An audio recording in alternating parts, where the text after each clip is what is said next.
Jeremiah chapter 3 verse 15. If you are ready, say amen po muli. Sabay-sabay po natin basahin ang Jeremiah chapter 3 verse 15. All together now. And I will give you pastors according to mine heart, which shall feed you with knowledge and understanding. Talagang pinagdiinan ng Diyos at tinuro ng Panginoon sa atin, mga kapatid, ay igalang ang mga pastor. Hindi ko ito ituturo para sa benepisyo ko, mga kapatid. Ito ituturo ko para sa inyong benepisyo. Katulad nga po nung aking nabasa doon sa Facebook, yung isang magulang sa anak. Sabi nung magulang, yayakapin niya yung kanyang anak, hindi dahil sa kailangan ng kanyang anak, kundi niyayakap niya yung kanyang anak dahil siya pala yung may kailangan ng yakap. No? So, ganun din po ang aking ginagawa ngayon. Hindi ko po ito ituturo dahil kailangan ko ito. Ito'y tinuturo ko dahil kailangan niyo po ito. Amen? Kasi po ito'y utos ng ating Panginoon, mga kapatid. So, mga pastor po na, ang mga totoong pastor, mga kapatid kasi may mga peking pastor po ngayon, mga fake pastor. Yung mga totoong pastor na talagang itinalaga ng Diyos at pinahir ng langis ng Diyos, may babala po ang Diyos na huwag galawin, huwag pagsalitaan ng masama ang mga pinahiran ng langis ng Diyos. Ibig sabihin po, mga kapatid, ang pastor po na meron kayo ngayon, si Pastor Andrew, ang Diyos po ang nagbigay ng pastor sa inyo. Hindi po ako ang pumili na kayo ay pagpastoran ko. Ang Diyos din po ang pumili kung sino pagpapastoran ko. Pamagat, bakit ito ang napili ko, mga kapatid? Alam niyo po ba na ang month of October ay ang Pastor's Appreciation Month? Hindi ako naghahangad ng kahit anumang mga tinatawag na material na sorpresa dahil ako ay nagpapastor for spiritual purposes. Hindi po dahil sa kung ano yung ibibigay nyo sa akin, dahil ito ay ginagawa ko, dahil ito yung inutos ng Panginoon sa akin. So the pastor and his ministry. Ito yung ituturo ko sa inyo, mga kapatid, hindi lang para sa akin, kundi para sa lahat ng mga pastor na kasamahan ko, na every time makakita po kayo ng pastor, ibigay po ninyo yung karapat-dapat na respeto. One of the two divinely appointed offices in the church is the pastor. Ano po yung isa? Deacon. Yung pastor at yung deacon. Ang pastor, ang kanya po talagang pinaka goal or yung kanyang pinaka work, yung pinaka duty niya is for spiritual teaching. Ang trabaho po ng deacon is for material and spiritual. So ang pastor pala nakapokus lang siya sa spiritual lang. Ang trabaho talaga ng pastor, magturo lang talaga siya. Magbantay ng mga kaluluwa, pakainin, kalingain, at alagaan. But there are some instances in our church na hindi lang po spiritual ang ginagawa ko. There are some instances na ang inyong pastor, ang trabaho po, napaka-general, no? Yung problema ng young people, aasikasuhin ko, aayusin ko. Yung problema ng mga adult, aasikasuhin ko, problemahin ko. Sometimes, personal problem ng mga members, sometimes financial problems, sometimes love life. No, malawak po, mga kapatid, na kung saan, kung aaralin po natin ng Biblia, ano na siya? Beyond duty niya na. Hindi niya na yun talaga duty. Kaya kailangan po ng pastor ng co-leaders sa church kasi hindi kayang gawin ng pastor ang lahat. Ilalagay natin sa pinaka-definition ng Bible ang trabaho ng pastor, to feed the flock of God, no, alagaan ang kawan ng Diyos. Kaya lang, nasanay kasi tayong mga miyembro, kahit ako ganun, dati ako paniniwala na ang akala ko ang pastor, siya ang bahala sa lahat. Pero hindi po pala ganun, mga kapatid. Kaya nga tayo tinawag na katawan ni Kristo. Ibig sabihin, magtutulungan tayo. Meron lang talagang mangunguna para gawin ang mga bagay, pero hindi dapat natin iaasa lahat sa ating mga pastor. Sa ating pastor. Qualification, pag pastor ka, hindi ka dapat nakapokus sa pera. 'Di ba? Sabi ng iba, para yumaman ka, magtayo ka ng relihiyon, magtayo ka ng simbahan. Mga peking pastor po 'yon. Ang totoong pastor, ang ninanasa niya, mga mabubuting bagay. Hindi for personal interest, mga kapatid. Kasi pag hindi po tama ang motibo mo, wala sa iyo ang gabay ng Diyos at hindi magtatagumpay, hindi lalago, hindi lalawak ang gawain na pagsisimulan mo kung mali ang motibo mo. Verse 2, dapat nga sa obispo ay walang kapintasan. Is it mean na yan ay perpekto? Blameless. Walang kapintasan sa Tagalog, no? Pag sinabi po nating walang kapintasan, hindi po siya makikitaan ng mga kamalian na nakakasanayan ng marami. Ano po ito? Yung nambababae, yung lasinggero, nagbibisyo, mga ganyan, yung tinatawag na, yung pwede siyang mapintasan. Ang ibig sabihin, pag gusto mo maging pastor, dapat iiwas ka sa mga tinatawag na mga makamundong gawain. Amen? Okay, ano pa? Napakaselan talaga ng pagiging pastor. Asawa ng isa lamang na babae. Yan ang sabi. Kaya ang mga pastor may asawa. Nagtataka ako minsan, palagi tinatanong sa akin, kasi ang pari walang asawa eh. Bakit ang pastor may asawa? Dahil inutos ng Biblia na mag-asawa ang pastor. Amen? Kaya pag ikaw ay pastor, dapat may asawa ka. Bakit tinuro ng Biblia dapat may asawa? Kasi lalaki po, ang tunay na lalaki ay meron po siyang tinatawag na sa katawan niya ay may pangangailangan. Pag ang isang pastor ay walang asawa at marami siyang young people na babae, malapit siya sa tukso. Kung ano lang yung nakalagay sa Biblia, yun lang ang trabaho ng pastor. Wala na pong iba. Kaya ito nga, kumbaga binubuksan ko sa inyo para pag may nakita kayo na wala sa aking katangian, pwede nyo na po akong tanggalin bilang inyong pastor. Kasi ang gobyerno natin sa church, demokrasya. Pag napagkasunduan ninyo, halimbawa ngayon pa lang, mamaya after service, kung pagbotohan ninyo natanggalin ako, wala po akong magagawa. Kaya nyo akong tanggalin kung pagkakasunduan yung lahat. Tama po ba ako? Amen? Pero kung ako naman po ay ginagamit ng Diyos at ako naman po ay nagtuturo ng tama, ba't nyo ako tatanggalin? Pag tinanggal nyo ako, susumpain kayo ng Diyos. Parurusahan kayo ng Diyos at darating pang panahon, baka pinsalain ng Diyos ang buhay ninyo kung nagtuturo ng tama yung pastor. Amen? Kaya pag ang pastor ay nagtuturo ng masama, tanggalin nyo na kaagad. Amen po ba? Hindi po biro ang magpastor. Hindi rin po pwede mahina emotional ang pastor, no? Hindi ka pwedeng balat sibuyas. Hindi ka pwedeng kumbaga malambot yung yung kalooban mo.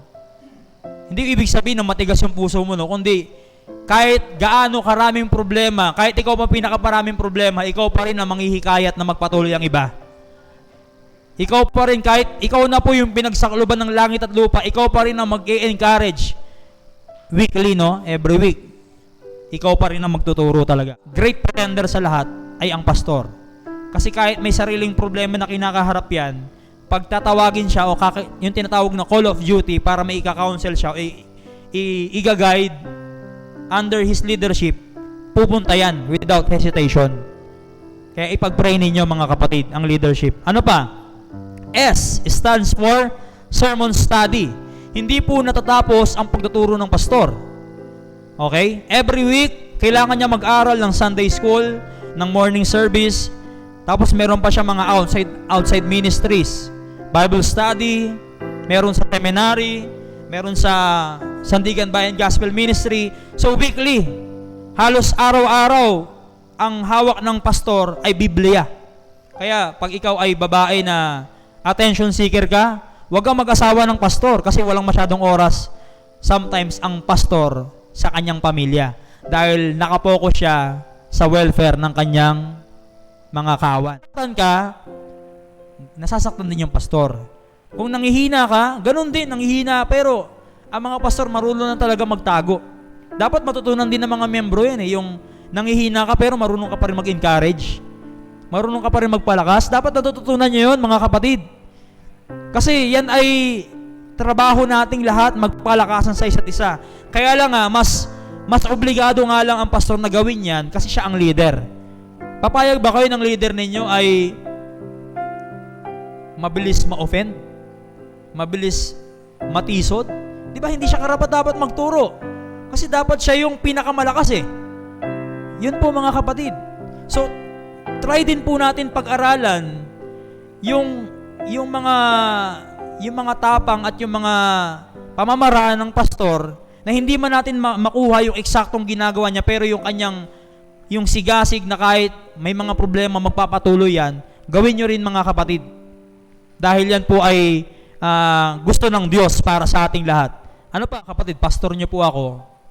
Pero hindi po yung dahilan para sabihin ko na mas mataas ako sa inyo. Mas mataas ako sa inyo siguro in a sense na ako yung leader.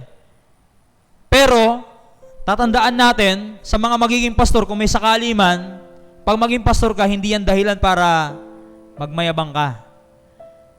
Tandaan natin, pare-parehas lang po tayong naglilingkod dito sa Panginoon. We are all servant, mga kapatid. We are all servant of God. Kaya nga, paghaharap tayo sa Panginoon eh. Anong sasabihin ng Diyos? Well done, my good and faithful servant. Servant po kasi tayong lahat, hindi well done, my good and faithful pastor. Well done, my good and faithful deacon. Well done, my good and faithful giver. Well done, my good and faithful singer, musician. Hindi po ganun. Well done, my good and faithful servant. Amen po ba? Servant po tayong lahat. Alipin po tayo. Naglilingkod tayo sa isa't isa. Naglilingkod kayo sa akin, maglilingkod din ako sa inyo. Naglilingkod tayo lahat sa Panginoon. We are all servant of God, mga kapatid. Bigay natin, dahil utos yan ng Diyos, hindi dahil nahihiya tayo sa pastor. Ang motibo nyo, kaya nyo re-respetuhin yung pastor, dahil yan ay utos ng Diyos sa inyo. Amen? Huwag kayong mahiya sa akin. Tao lang rin naman ako eh. Inuutosan kayo ng Diyos, hindi ko kayo inuutosan, respetuhin nyo ako. Ang Diyos ang nautos sa inyo. Kasi kung dahil utos ko lang, sino ba ako para bigyan ako ng respeto? Sino ba kami mga pastor? Si David nga, hari nga siya, sabi niya, ako'y uod lang eh. Okay? So, re-respeto kayo dahil utos ng Diyos. Wala akong utang na loob kung nire-respeto nyo ako. Utang nyo yan sa Panginoon. Word po na pastor, yan yung work niya eh, trabaho. Yan yung kanyang tinatawag na duty. Shepherd. Okay? Ang trabaho niya, leading, kaya nga meron tinatawag na the rod and staff sa Bible. Yung shepherd, napaliwanag ko sa inyo yan before, di ba? Yung rod and staff, yung rod, yan yung mahaba na tungkod. Yung katulad na tungkod ni Moises, no? Yan yung mahaba. Yan yung pang-guide. Yung maliit, yan yung staff. Yan naman yung pang-protect na doon sa mga gustong hayop na kakain sa kanyang yan yung kanyang armas na pwedeng pangbugaw o pamalo. So, ang trabaho po ng pastor to lead and to feed the flock of God. Igagayad kayo na maging malapit lalo sa Panginoon at pakakainin kayo ng salita ng Panginoon. Yun lang po talaga ang definition ng pastor. Ang trabaho ng pastor, hindi lang mag-preach. Ang totoong trabaho ng pastor, pagkatapos ng preaching. Kung yung mga nakinig ba, ay ipagpapatuloy ba nila yung mga tinuro mo? Hanggang kailan sila makikinig? Hanggang kailan sila uupo dyan? Yan ang totoong trabaho ng pastor. Madali lang po magturo, madali lang mag-akay eh. No? Sabihin ko lang dun sa mga tao na sa labas dyan, attend kayo dyan sa taas. May free lunch kami. Sigurado maraming a-attend dyan kung sino lang. Pero kung ang purpose mo for spiritual maturity, pure gospel ang gagamitin mo. Kung hindi siya sasama because of the gospel, wala tayong problema doon, mga kapatid. Ang pinaka-purpose talaga at pinakalayunin ng pastor, baka siya nagtuturo, hindi lang makinig ka ngayon, kundi makinig ka hanggang hindi pa bumabalik ang Panginoon. Makinig ka hanggat hindi ka pa namamatay, magpatuloy ka. Yan talaga ang totoong trabaho ng pastor. Kaya kayo mga nakaupo dyan ngayon, pinagpapastoran ko kayo, nagtuturo ako, pero kabiguan sa akin pag umalis ka sa gawain ng Panginoon. Kasi iisipin, meron ba akong tinurong mali? Siguro hindi ako nag-ahit ng balbas, naiirita siguro sa akin, kaya ayaw niya na ako maging pastor. Baka ganun kaya? No? Minsan iniisip ng pastor, kasalanan ko siguro. Ganun po yun mga kapatid. Kaya yung pagpapatuloy ninyo, isang malaking appreciation na yan sa akin mga kapatid. Appreciation. Kumbaga, sa Pastor's Appreciation Month, hindi nyo ako kailangan bigyan ng bilhan ng sapatos, pero kung kaya nyong bilhan, pwede naman. Ito, may maganda naman akong sapatos. May barong, maayos naman yung barong ko, pero kung kaya nyong bilhan, pwede naman mga kapatid. Pero ang pinaka magandang appreciation na pwede nyong ibigay sa pastor ninyo, magpatuloy lang po kayo. Challenging po sa akin na pangunahan ang mga mas matanda, pero naniniwala naman ako, nakuha ko yung respeto ninyo mga kapatid sa biyaya lang ng Diyos, dahil nakita siguro ninyo na ako po ay naging matured sa pananampalataya. Amen mga. Sinabi ng Biblia, two are better than one. If you take a look, mga kapatid, yung aking mata, dalawa lang. Ilan yung mata ninyo? Kung pare-parehas nating titignan yung mga pwedeng mapalago sa gawain ng Diyos, di ba mas magiging madali ang trabaho po natin? Amen? Pero kung ako lang ang titingin, di ba mahihirapan ako makita lahat yun? Kasi kung ako lang mag-isa ang gagalaw at kikilos. Okay? Pero syempre, trabaho ko talaga yun. Hindi ako dapat magreklamo kasi kasama yun sa aking duty. Pero kung ikaw ay isang klase ng miyembro na marunong kang umunawa doon sa bigat ng tungkulin, kaya ako nga tinuturo to para malaman ninyo para sa susunod, marunong na po kayong tumingin din ano bang kailangan gawin. Trabaho po ng pastor hindi dahil sa sarili niya lang pong kagustuhan, dahil sa sarili niyang diskarte o kakayanan. Lahat po ng mga pastor, naniniwala ko yung totoong pastor umaasa lang sila lahat sa gabay at tulong din ng Diyos at sa Banal na Espiritu. Ito sa trabaho ng pastor, leader by example. Magtuturo po ako, mag-pray kayo araw-araw. Ang tanong, nagpe-pray ba ako araw-araw? Yes, Lord. Yes, mga kapatid. I make sure and I see to it na bago ko po ituro, ginagawa ko talaga. Magbasa kayo ng Biblia araw-araw, tinuturo ko. Mga kapatid, nagbabasa rin ba ako ng Biblia araw-araw? Yes po mga kapatid. Hindi nyo nakikita, syempre.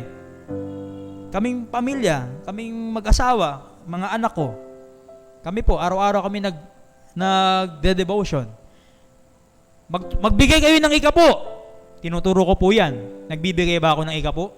Pag mayroon po kami blessing na natatanggap, sabi ko kay Mrs., itabi mo na kaagad yung para sa Panginoon. Kasi po, mga kapatid, ang isang leader, ang effective leader, bago niya po ituro, gagawin niya muna. Amen po ba? Kaya mahirap maging pastor.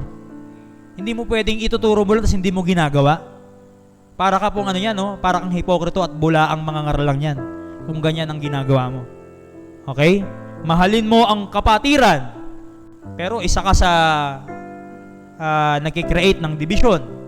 Hindi pwede. Kaya nga, ang pastor neutral Kahit kamag-anak niya pa ang ma-involve sa isang problema, hindi niya pwedeng kampihan yan. Dahil kamag-anak niya yan. Kasi magtatampo yung isang panig. Mag-iinggit na lang siya pagkakasunduin niya. Kaya wala akong kakampihan mga kapatid, kahit sino pa sa inyo. Dahil ako po ay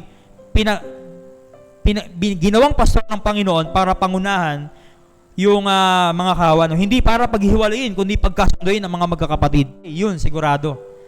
Kasi pag wala ka, pinapalungkot mo lang yung puso ng pastor. Lalong-lalo na ang pinaka-chief shepherd, ang Panginoon. Kasi hinahanap niya nga yung mga mananamba sa kanya. Kung yung Diyos nga, kung yung pastor nga, hinahanap niya nga, di ba? Yung mga uma-absent, lalo na pa kaya ang Diyos, di ba? Okay? So, magtulungan po tayo, kapatid. Huwag natin isipin ang church na ito, si pastor lang ang responsable dapat dito. Lahat tayo ay responsable dapat dito, mga kapatid. Hindi ko ito itinuturo para sa akin. Kaya ko magpastor kahit walang magre-respeto sa akin, basta magtuturo lang ako. Kahit hindi niyo ako lapitan, okay lang. Nagawa ko naman yung trabaho ko eh. To feed the flock of God, to lead. Yun na yun eh. Nagturo lang ako eh. Pero yung reflection sa inyo, yun yung bunga na natutunan niyo sa pastor. Sa salita ng Panginoon na tinuro ng pastor. Okay? Kahit hindi rin po kayo mag-love gift sa akin, sanay po ako.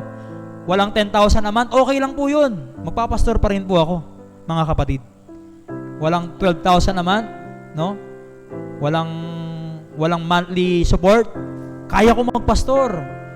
Dahil tama po yung aking puso at sa Panginoon po ako naglilingkod. Kaya, sino man sa atin dito gusto maging pastor, kahit sino po sa atin dito, mga kapatid, magpastor ka lang. Hayaan mo ang Diyos ang magdagdag ng mga pangangailangan mo.